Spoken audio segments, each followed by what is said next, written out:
Alright guys, Artem MMA Analysis here. We've got a very exciting fight here. The GOAT, Mike Jackson, is returning against Dean Barry. We haven't seen him in the octagon for about 4 years now. We last saw him defeat another legend of the sport in CM Punk by decision about 4 years ago. So that was pretty recent, man. It makes total sense why he's coming back. And yeah, unfortunately that was overturned to a no contest. So Mike Jackson's official record is 0-1-1, no contest. He's going to be fighting Dean Barry, who was actually signed to the UFC when he was 3-1.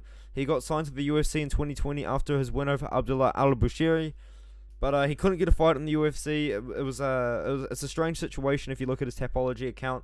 So he came back and just beat a bum about a month ago to kind of pad his record a little bit better, make it look a little bit nicer. But yeah, he beat Abdullah. He couldn't fight Mike Jackson. He tried to fight a couple of different guys in the UFC. They never really worked out. It's Titan FC bout that fell out, Titan FC bout that fell out, and then there's a couple of other Mike Jackson bouts that unfortunately never quite happened. Barry withdrew from that one, Jackson withdrew from that one, but now we're finally going to have it.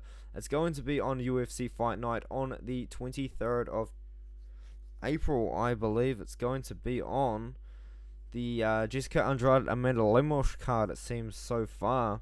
We've got Clay Guida versus Claudio Pales on that fight too. That's very interesting. Dean Barry versus Mike Jackson. I don't see why this isn't the main event, to be honest. Makes the most sense to me. I think Dean Barry's probably going to knock him out in the first round. Dean Barry, I think all of his wins are actually first round knockouts. Yep, they are. The UFC's just going to give him Mike Jackson to make his record look a little bit nicer.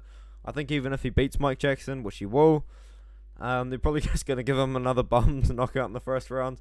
Just keep heading away at that record. They're trying to really build up these European fighters now that they can see that Conor McGregor unfortunately seems to be on the downhill. They're definitely trying to build up other people. They probably want more than one star from Europe as well. But yeah, everyone on Tapology is picking Barry. Yeah, that's all I can really say. I think Dean Barry's going to win in the first round. He's got a kickboxing background, but so does Mike Jackson, to be fair. But yeah, he's 37 years old. He didn't really look amazing against CM Punk. He got absolutely smoked by Mickey Gall. And that's a split decision win about 10 years ago in the amateur scene, so it doesn't really count. So yeah, we got Dean Barry. I think he's going to win in the first round.